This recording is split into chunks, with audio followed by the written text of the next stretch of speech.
tous, j'espère que vous allez bien ce matin. Quel plaisir de se retrouver entre frères et sœurs dans la maison du Seigneur. Je vous souhaite à tous un bon dimanche matin. Pour introduire ces chants, je propose qu'on remette ces chants dans la prière, ces moments dans la prière. Seigneur Jésus, nous te remercions pour ce jour que tu as créé, pour ce souffle de vie que tu as renouvelé dans nos poumons. En ce matin, nous sommes reconnaissants d'être dans ta présence, Seigneur Jésus. Nous voulons, Seigneur, venir auprès de toi avec des chants de louange, d'adoration, qui vont t'élever, Seigneur, au plus haut des cieux. Sois élevé en ce matin. Alléluia. Amen. Je vous propose de commencer avec ce premier chant qui dit « Avec des cris de joie, ma bouche te chantera ». Alors tous ceux qui le peuvent, je vous invite à vous tenir debout pour vraiment chanter ces chants de joie au Seigneur Jésus. Alléluia.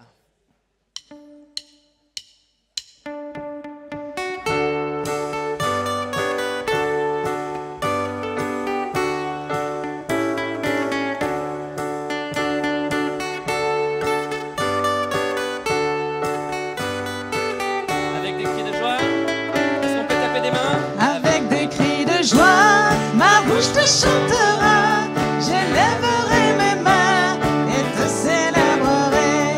Avec des cris de joie, ma bouche te chantera. J'élèverai mes mains et te célébrerai. Avec des cris de joie, ma bouche te chantera. J'élèverai mes mains et te célébrerai. Avec des cris de joie, ma bouche te chantera.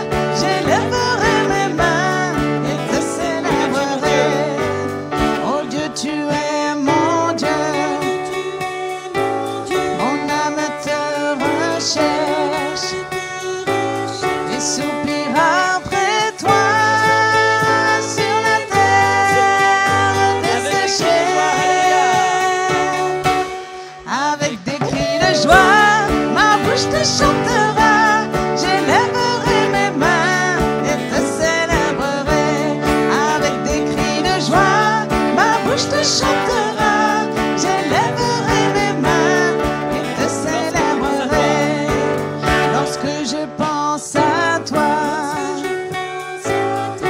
scellé sur ma couche, je médite sur toi.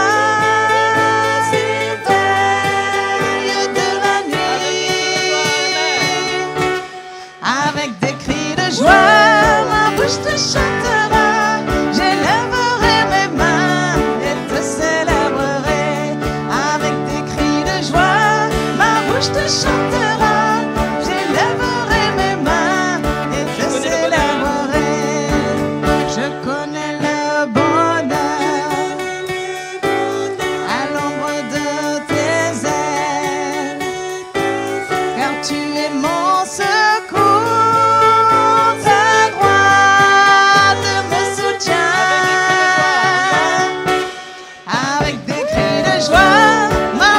Chantera, j'élèverai mes mains et te célébrerai. Avec des cris de joie, ma bouche te chantera. J'élèverai mes mains et te célébrerai.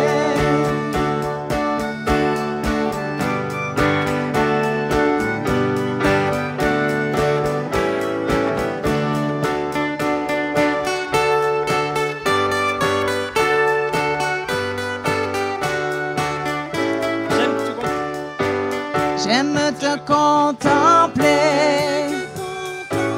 pendant ton sanctuaire. Ta gloire resplendit, ta puissance se révèle. Avec des cris de joie, ma bouche te chantera. J'élèverai mes mains et te célébrerai. Avec des cris de joie, je te chantera, j'élèverai mes mains et te célébrerai.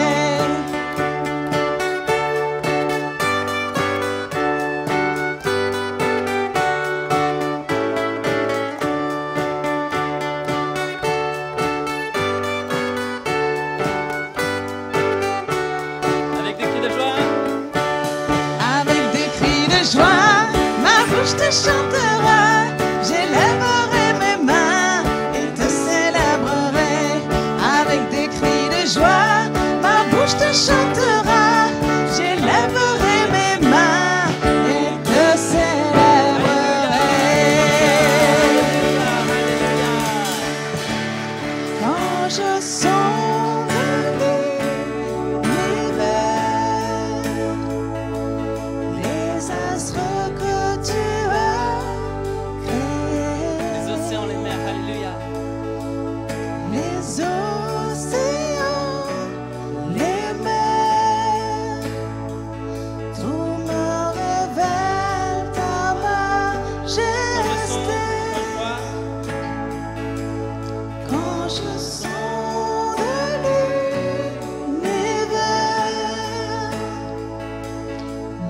astres que tu as créés, les océans, les mers, tout me révèle ta majesté. Alors mon âme veut s'écrier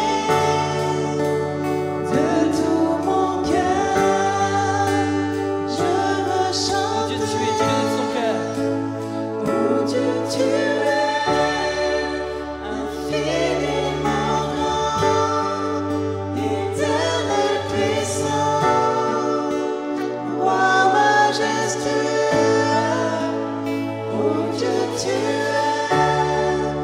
infiniment grand, éternel puissant, roi majestueux.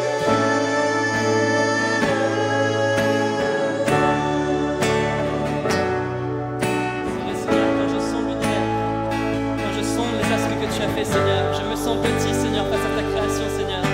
Mais Seigneur, tu es un Dieu infiniment grand, et c'est toi que je veux louer en ce matin, Seigneur. Reçois mon adoration, Seigneur, en ce matin. Oh Dieu, tu es infiniment grand, Seigneur Jésus. Merci, merci, merci. Alléluia. On va prendre quand je songe que tu m'as fait. Quand je songe que tu m'as fait, que tu t'es révélé à moi, que pour moi tu as tout créé, tu me révèles ta bonté. Dis-le alors mon âme. Alléluia. Alors mon âme veut s'écrier de tout mon cœur. Je veux chanter. Alors mon âme veut s'écrier de tout mon cœur. Je veux chanter. Oh Dieu, tu es infiniment grand, éternel puissant, roi majestueux. Oh Dieu, tu es infiniment grand, éternel puissant, roi majestueux. Oh Dieu, tu es tout calme. Oh Dieu, tu es infiniment grand, éternel puissant, roi majestueux. Oh Dieu, tu es infiniment grand, éternel puissant, roi majestueux.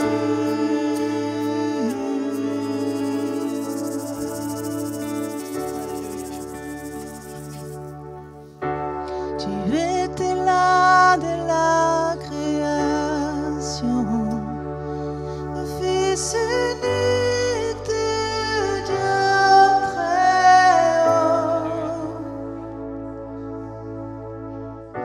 Les mystères de ta gloire révélés en toi, Christ, notre Seigneur. Oh, ce nom est si merveilleux, oh, ce nom est si merveilleux, le nom de Jésus-Christ, mon roi. Oh, ce nom est si merveilleux,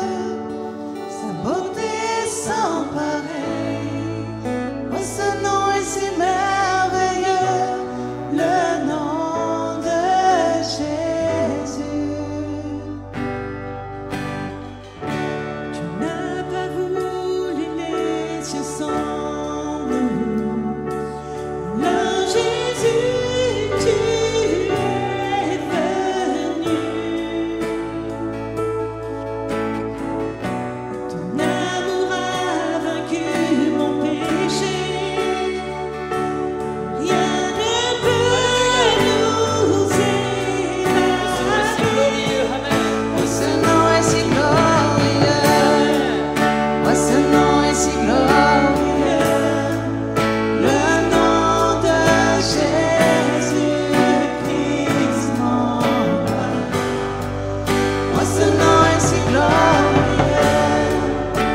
sa beauté est sans pareil. Oh, ce nom est si glorieux, le nom de Jésus. Oh, ce nom est si glorieux, le nom de Jésus.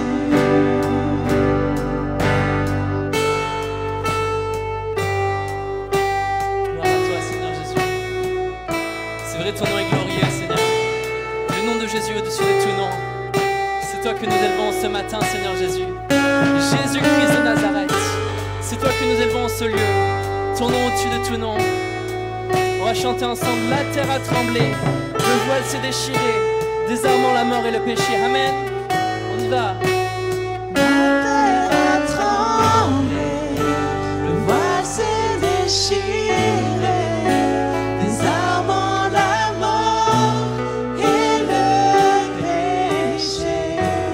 Les cieux chantent ta gloire, l'écho de ta victoire, car tu es le roi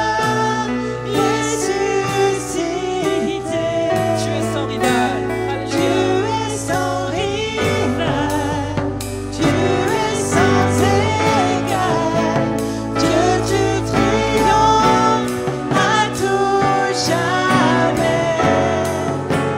À toi soit le règne, à toi soit la gloire, ton nom surpasse tout autre nom. La terre a tremblé, le voile s'est déchiré, désarmant la mort et le péché. Les cieux chantent ta gloire, l'écho de ta victoire, car tu es le roi ressuscité. Alléluia. Tu es sans rival, tu es sans égal, Dieu tu triomphes à tout jamais. À toi soit le règne, à toi soit la gloire, ton nom surpasse tout autre nom. Oh, ce nom est victorieux. Oh, ce nom est victorieux. Le nom de Jésus-Christ, mon roi. Oh, ce nom est victorieux. Sa puissance est sans pareil. Oh, ce nom est victorieux. Le nom de Jésus. Oh, ce nom est victorieux. Le nom de Jésus. Oh, ce nom est victorieux. Le nom de Jésus. Amen.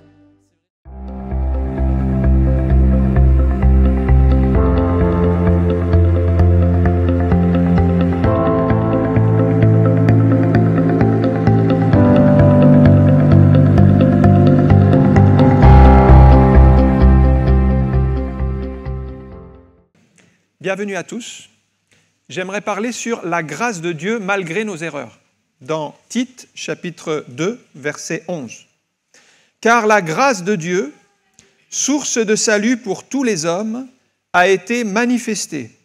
Elle nous enseigne à renoncer à l'impiété et aux convoitises mondaines et à vivre dans le siècle présent selon la sagesse, la justice et la piété, en attendant la bienheureuse espérance et la manifestation de la gloire de notre grand Dieu et Sauveur, Jésus-Christ. Amen. Nous faisons tous des erreurs dans la vie et il nous arrive de faire de mauvais choix, de regretter des décisions, c'est-à-dire qu'on veut bien faire, mais on se rend compte qu'on n'y arrive pas et que souvent on fait mal.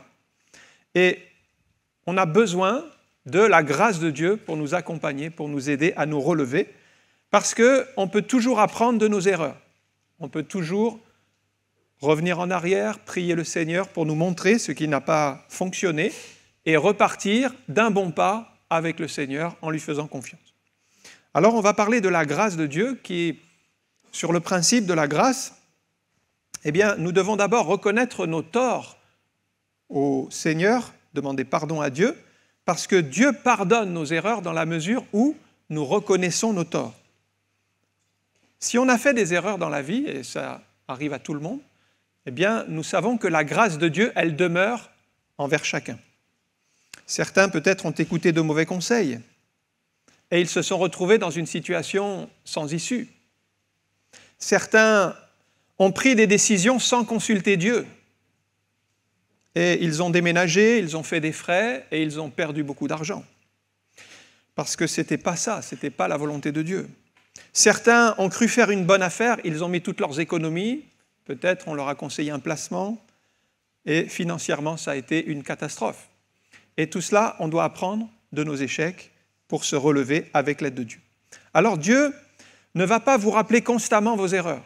Dieu n'est pas là pour vous condamner, pour vous faire vivre dans le regret, dans la tristesse, dans la contrainte. Mais Dieu est là pour faire grâce, pour vous donner une deuxième chance, pour vous relever et vous permettre d'aller de l'avant. Mais la première étape passe par la repentance. Et j'aimerais voir un exemple avec le prophète Jonas, dans le livre de Jonas, chapitre 1, et versets 1 à 3, pour vous montrer la grâce de Dieu dans sa vie qui va l'amener à prendre la bonne direction.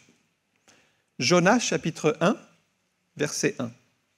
La parole de l'Éternel fut adressée à Jonas, fils d'Amithaï, en ces mots. « Lève-toi, va à Ninive, la grande ville, et crie contre elle, car sa méchanceté est montée jusqu'à moi. » Et Jonas se leva pour s'enfuir à Tarsis, loin de la face de l'Éternel.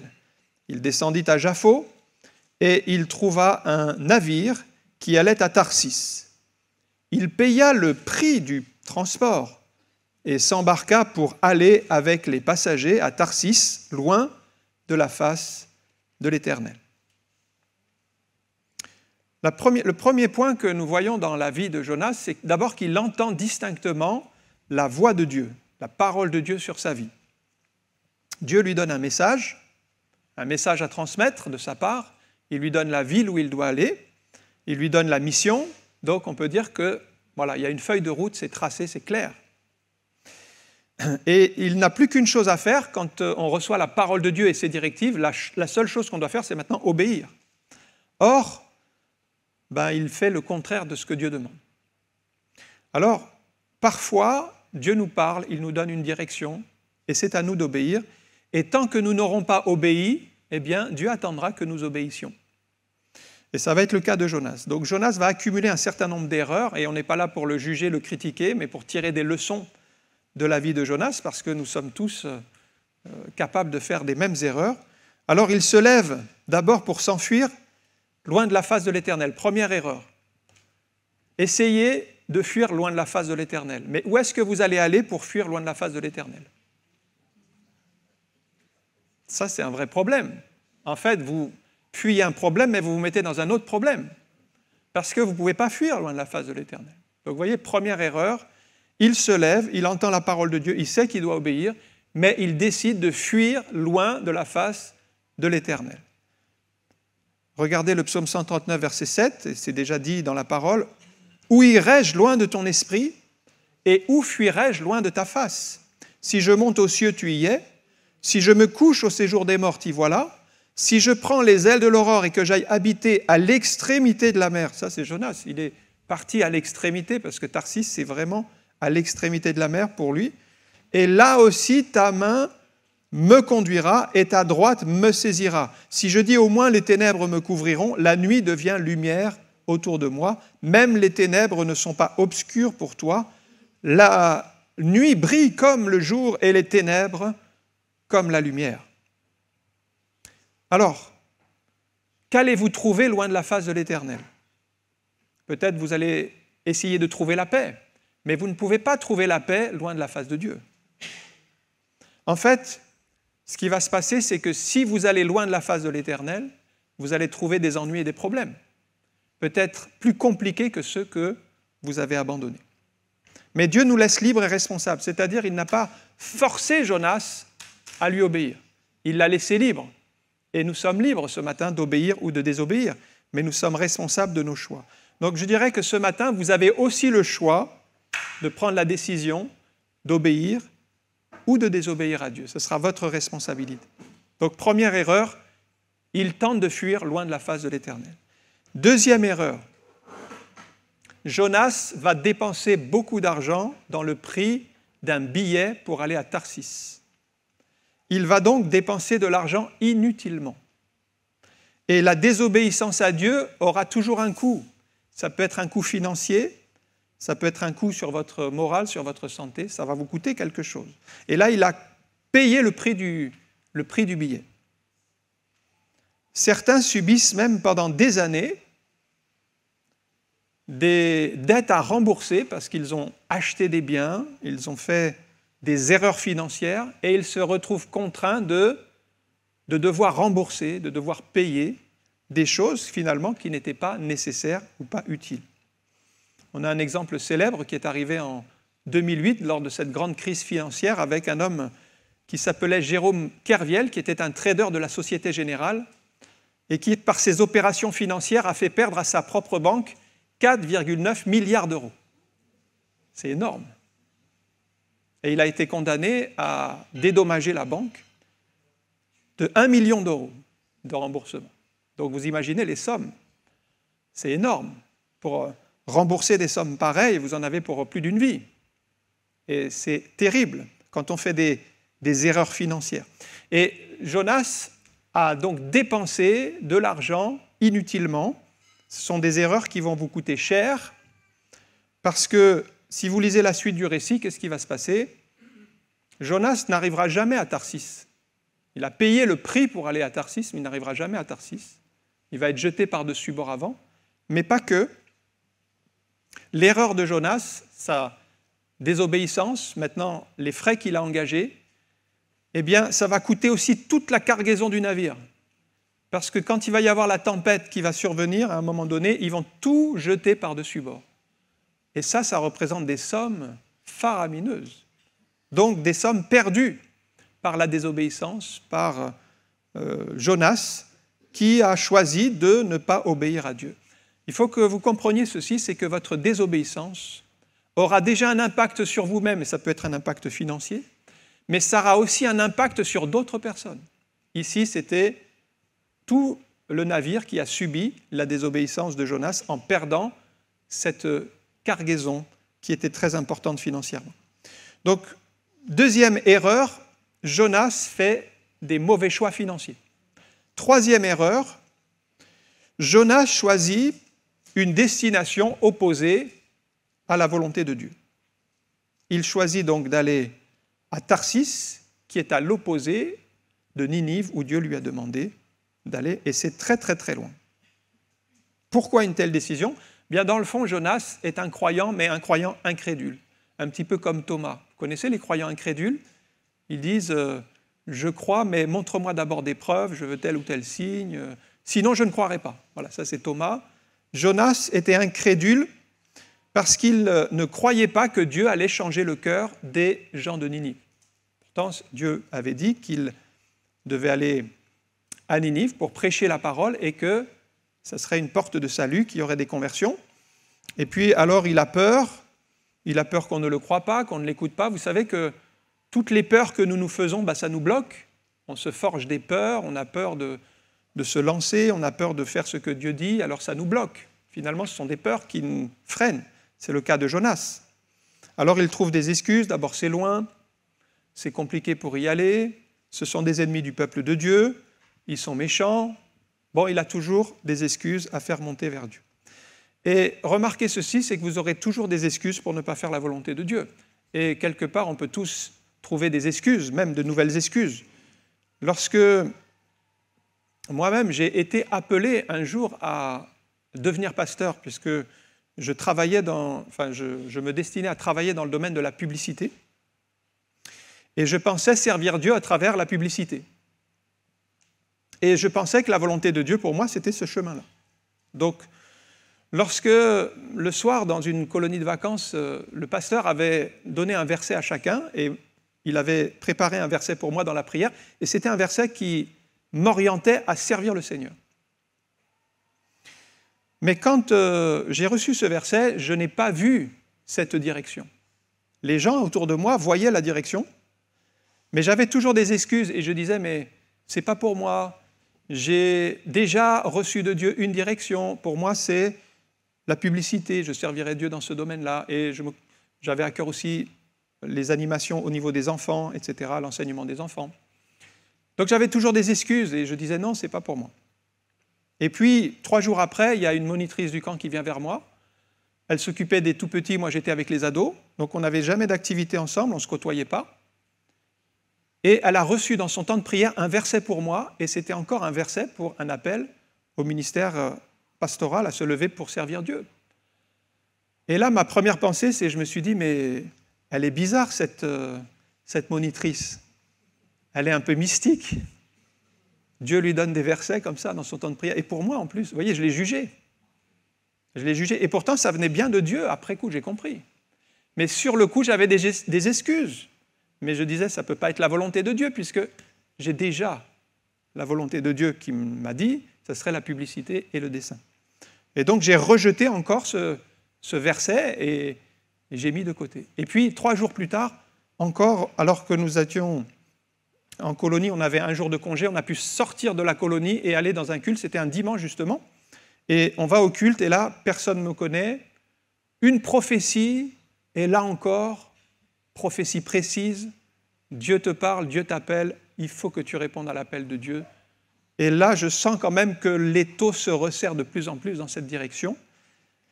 Et en même temps où cette prophétie vient, les 2 autres versets qui m'ont été donnés indépendamment, parce que personne ne se connaît dans cette histoire, chacun a donné des choses de manière différente, mais tout revient en même temps. Et là, j'ai compris que Dieu était en train d'insister pour me dire, voilà la direction.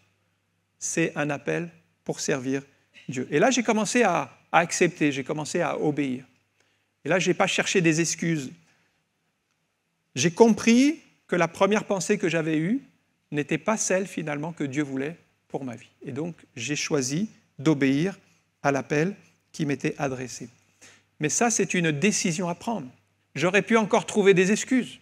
J'aurais pu encore rejeter cette pensée et continuer mon chemin en disant « Oui, mais moi, je suis convaincu parce que Dieu m'a déjà dit « Tu serviras dans le domaine de la publicité. » Et j'aurais pu continuer cette voie-là. Donc, à un moment donné, il faut vraiment prier, chercher la face de Dieu, et quand vous avez la direction, d'obéir à l'appel. Et puis si l'appel se réoriente, eh bien suivre le mouvement de Dieu et non pas imposer à Dieu notre mouvement.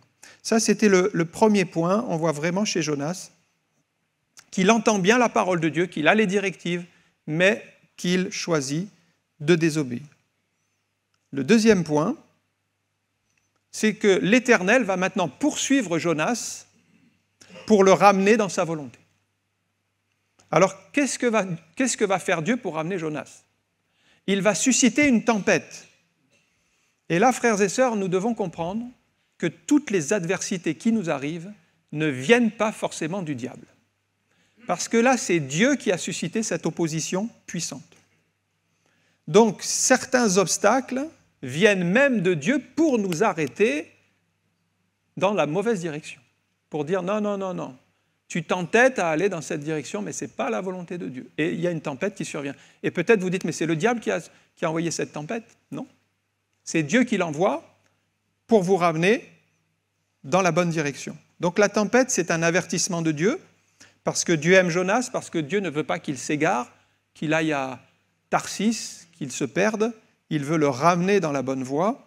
Donc il ne veut pas le laisser s'égarer. Alors Jonas, pendant ce temps, lui, il descend au fond du bateau, il s'endort profondément, mais vous voyez, quand on quitte la volonté de Dieu, on va s'endormir. Déjà, spirituellement, vous êtes endormi, vous n'écoutez plus la volonté de Dieu, mais en fait, son âme est endormie, son corps est endormi, il est en train d'entrer dans la déchéance. Et puis, Dieu fait tomber le sort sur Jonas, parce que les marins comprennent qu'il y a la tempête et qu'ils vont tous mourir, donc ils ont jeté la cargaison par-dessus bord, comme on a dit, ils ont prié leur Dieu pour demander de l'aide, et il demande à Dieu de tirer le sort pour savoir mais de qui viennent ces problèmes. Et Dieu va orienter le sort sur Jonas. Donc Jonas est désigné comme le responsable de tous ces cataclysmes. Alors, si vous désobéissez à Dieu, vous ne serez jamais vraiment tranquille. À un moment donné, le sort va tomber sur vous. Et Jonas, lui qui s'est endormi, va être réveillé dans sa conscience parce que Dieu l'aime et veut le meilleur pour lui. Vous voyez le psaume 73, verset 28. Je le lis dans la version Tob. « Mon bonheur à moi, c'est d'être près de Dieu. J'ai pris refuge auprès du Seigneur Dieu pour annoncer toutes tes actions. » Voilà notre bonheur, frères et sœurs. Il n'est pas dans la fuite, il n'est pas dans la désobéissance, il est dans la présence de Dieu. Alors Jonas, vous voyez la pire des choses pour un croyant, finalement, Jonas est obligé de raconter sa désobéissance à Dieu à des non-croyants. Il est obligé d'expliquer sa situation à des non-croyants. Jonas chapitre 1, verset 10. « Ces hommes eurent une grande frayeur et ils lui dirent « Pourquoi as-tu fait cela ?»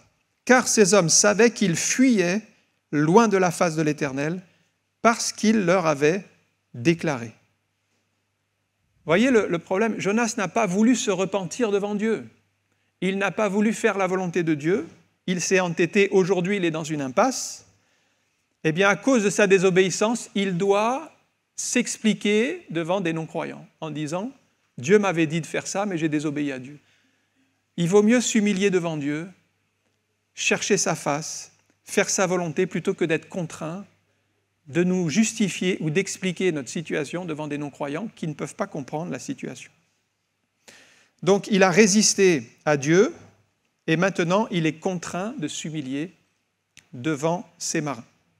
Le troisième point, c'est maintenant les marins qui vont jeter Jonas par-dessus bord, dans Jonas chapitre 1, verset 14, parce que les marins ne veulent pas tous mourir pour la faute d'un seul homme.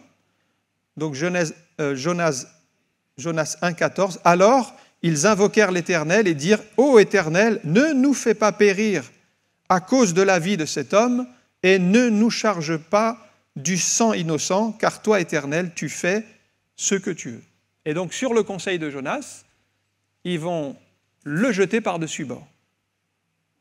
Mais quand vous désobéissez à Dieu, votre situation se dégrade. Déjà, vous traversez des tempêtes, vous avez des obstacles qui se dressent, ce n'est pas le diable, c'est Dieu qui vous arrête, qui vous dit non, ce n'est pas la bonne direction. Mais en plus, vous vous retrouvez dans des situations encore plus basses. C'est-à-dire qu'il était encore sur le bateau, qui était quand même un avantage quand vous êtes dans la mer, mais il va se retrouver directement maintenant dans l'eau. Sa situation se dégrade, il tombe de plus en plus bas. Jonas est seul, dans la tempête, au milieu de la mer, et maintenant il coule. Qui pourrait encore faire quelque chose pour lui? Les marins, c'est fini, ils ne veulent plus entendre parler de Jonas. Sa famille ne sait même pas où il est parti, donc il est tout seul, isolé. Qui va entendre sa prière? Il n'y a que Dieu qui peut faire quelque chose. Et il y a des moments où il n'y a plus que Dieu qui peut intervenir dans votre situation. Il y a des moments où tout est contre nous. Dieu a suscité une tempête contre vous, vos amis vous ont rejeté, vous êtes seul. Tout ce que Dieu attend, c'est que vous reveniez à lui avec un cœur repentant. Ça, c'est votre part. Vers qui vous tournez, comment faire pour vous en sortir? Eh bien, Dieu n'attend qu'une chose, c'est que son prophète revienne à lui dans la repentance et dans la prière. Mais pour l'instant, il résiste encore. Mais voyez, Dieu a toujours une solution, c'est le quatrième point, c'est maintenant la solution de Dieu. Comment Dieu va-t-il sauver son prophète? Jonas chapitre 2, verset 1, « L'Éternel fit venir un grand poisson pour engloutir Jonas, et Jonas fut dans le ventre du poisson 3 jours et 3 nuits. » Dieu a envoyé un grand poisson, et c'est comme ça que Jonas a échappé à la mort.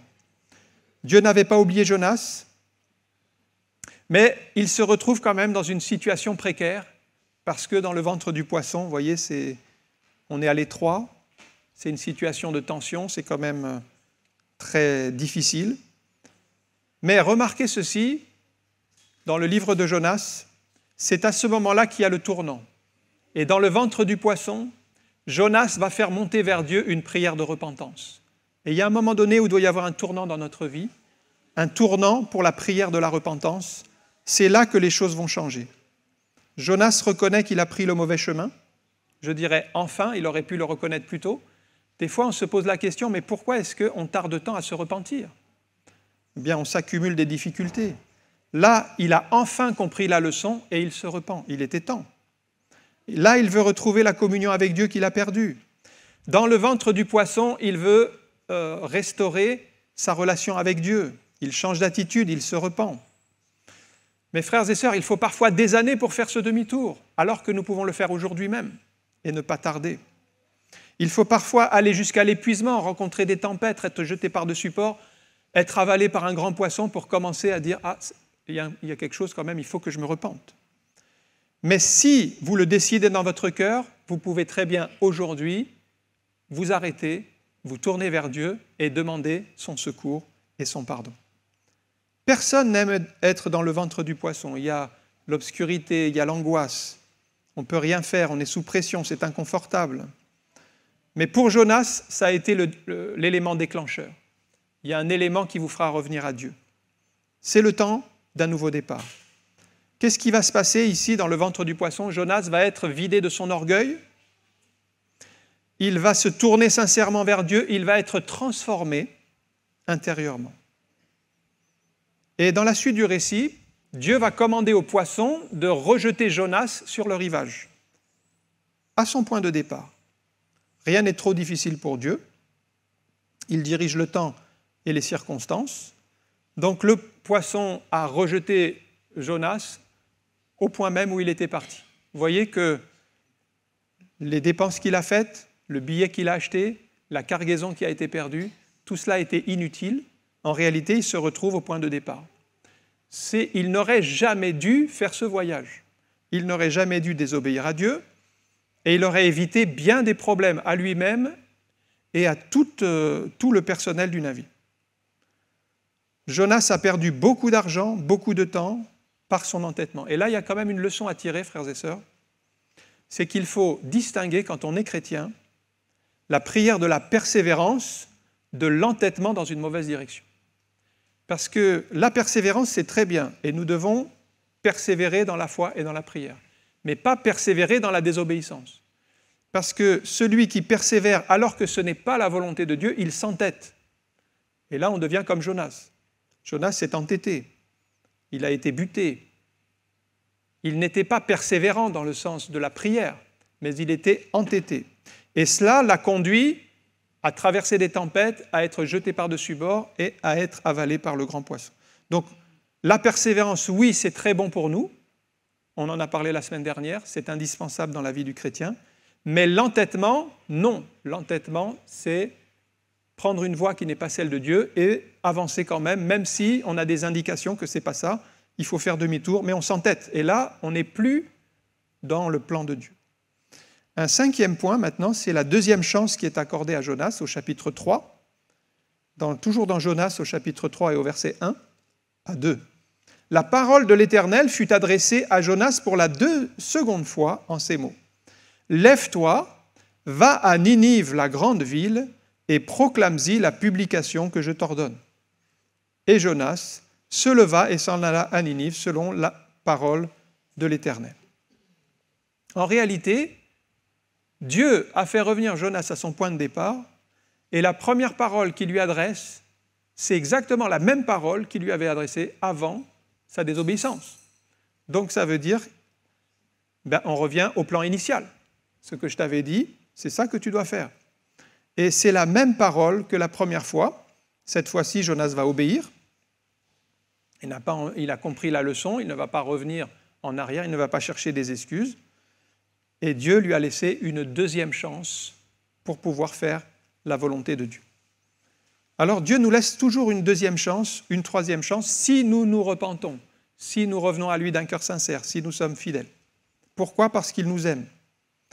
Son plan n'a pas changé pour Jonas, il a toujours ses projets pour lui, qu'il aille prêcher la parole de Dieu à Ninive. Et maintenant, il va obéir. Et quand Jonas a obéi à Dieu et qu'effectivement il s'est rendu à Ninive, c'est-à-dire qu'il a vaincu ses peurs, qu'il a mis de côté ses excuses, et qu'il a dit je vais faire ce que Dieu me demande tout simplement, eh bien Dieu a agi dans le cœur des habitants de cette ville. La Bible dit qu'ils se sont tous tournés vers Dieu dans la repentance et il y a eu un réveil de toute une ville. Mais c'est au moment où Jonas s'est repenti et a obéi que Dieu a commencé à agir puissamment dans sa vie. Dieu agit puissamment, frères et sœurs, quand il trouve la foi et l'obéissance à sa parole. Si nous sommes sérieux, si nous croyons ses promesses, si nous obéissons aux Écritures, alors la main de Dieu sera avec nous. Mais Joas a fait un grand détour. Ça n'a pas arrêté le plan de Dieu pour sa vie. Et frères et sœurs, on peut faire un grand détour, mais Dieu n'a pas oublié son plan pour nous. Notre part, c'est de reconnaître nos erreurs et d'avoir la bonne attitude. Vous voyez, Pierre était quand même un apôtre. Il servait le Seigneur et il avait dit à Jésus, « Moi, jamais je ne te renierai », mais à 3 reprises, il a renié le Seigneur. Donc on peut dire qu'il a fait une erreur grave. Mais il y a une deuxième chance pour lui. C'est-à-dire la grâce de Dieu était là, il a été orgueilleux, il a été présomptueux, il s'écrie plus fort que les autres. Mais Jésus est revenu vers lui après sa résurrection et lui a dit « Pierre, m'aimes-tu » et à 3 reprises, il a réhabilité Pierre. À 3 reprises, Pierre a dit oui. Et à 3 reprises, Jésus a dit « Paie mes agneaux, paie mes brebis ». C'était une réhabilitation. Il y a eu la grâce de Dieu. Il y a eu une deuxième chance pour Pierre. Et Pierre a été réhabilité. Mais l'accusateur vous condamnera toujours. Et c'est pour ça que je parle des pensées, souvent des pensées, parce que Dieu vous accuse dans les pensées. Le diable vous accuse dans les pensées. Il vous dit, tu as fait des mauvais choix, tu es un mauvais chrétien, tu es un mauvais mari, une mauvaise épouse, tu es un mauvais père ou une mauvaise mère. C'est pourquoi tu es seul, tu fais du mauvais travail, tu vas souffrir, c'est fini pour toi. Tout ça, c'est dans les pensées. Nous devons combattre ces choses-là, parce que si vous nourrissez ces pensées qui vous accusent, ce sont les pensées de l'accusateur, alors vous leur donnez de la force sur votre vie. Et ces pensées-là vont diriger votre vie. Alors vous devez comprendre que c'est juste des fausses pensées. C'est des pensées du diable. Ce n'est pas la réalité. Mettez plutôt dans votre esprit les pensées de Dieu. Dieu m'aime. J'ai de la valeur pour Dieu. Je suis enfant de Dieu. Dieu a un avenir pour moi. Il y a une espérance. Il y aura une solution. Dieu va ouvrir une porte. Mettez dans votre esprit les bonnes paroles de Dieu et sortez de votre esprit toutes les paroles de l'accusateur. Face à l'accusateur, nous avons un puissant avocat, 1 Jean chapitre 2, verset 1. « Mes petits enfants, je vous écris ces choses afin que vous ne péchiez point. Et si quelqu'un a péché, vous voyez, il y a toujours une possibilité de repentance et toujours une grâce. Si quelqu'un a péché, nous avons un avocat auprès du Père, Jésus-Christ le juste. » Jésus-Christ n'est pas là pour vous condamner, il n'est pas là pour vous détruire. Il est votre avocat si vous vous repentez, si vous reconnaissez vos péchés. Il enlèvera la culpabilité, il vous donnera une deuxième chance. On va prier quelques instants. On a parlé de la grâce de Dieu. Moi, je dirais que la grâce de Dieu, elle est là pour chacun ce matin, malgré nos erreurs. Personne ne peut dire qu'il est parfait. Tout le monde a fait des erreurs. Et vous êtes peut-être là aujourd'hui, dans ce lieu, à terre, parce que vous n'avez plus de solution, parce que pour vous, il n'y a plus d'avenir, parce que vous êtes dans l'obscurité, parce que vous êtes dans une situation inconfortable. Peut-être même que vous êtes dans cette tempête dont on a parlé, parce que Dieu a suscité une tempête contre vous pour vous arrêter. Mais vous ne voyez pas l'issue. Vous avez fait des mauvais choix, vous avez désobéi à Dieu, vous vous êtes égaré. Mais j'aimerais vous dire de la part du Seigneur ce matin, ce n'est pas terminé pour vous. Vous ne devez pas vivre toute votre vie dans l'échec ou dans la culpabilité. Ça serait bien le plan du diable pour votre vie. Mais ce n'est pas terminé parce que Dieu veut vous donner une deuxième chance, comme il l'a fait pour Jonas. Il a envoyé ce grand poisson, il l'a ramené sur la rive, et Jonas a repris le bon chemin. Vous pouvez aujourd'hui vous repentir. N'attendez pas demain, n'attendez pas que la tempête s'empire, n'attendez pas que vous soyez au plus bas. Faites comme le fils prodigue qui, à un moment donné, est rentré en lui-même. Il avait quitté la maison du père, il vivait au milieu des pourceaux après avoir tout dépensé dans la débauche, alors qu'il avait eu l'argent du père.